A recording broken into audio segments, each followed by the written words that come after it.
So one half of the fir tree's gone over the River Fowle.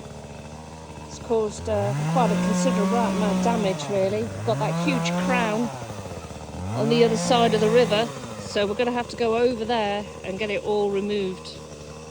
And this, you can see, is the culprit. The two branches, the two trunks were growing, and there you can see where all the rainwater has been collecting, causing this weakness on this side. So it doesn't look like it's going anywhere.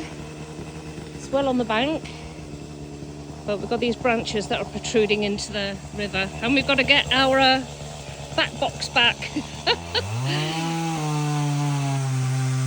you can see. Wow.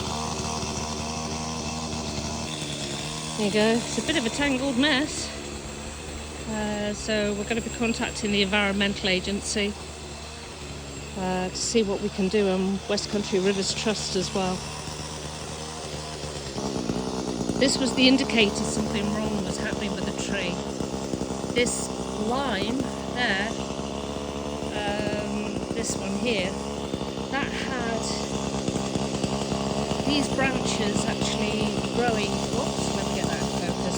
Had these branches growing into that part of the trunk. And when we saw that moving,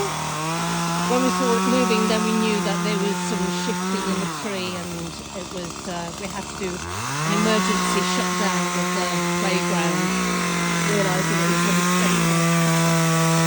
Yeah. This half of the tree still remains, but it's going to have to come down.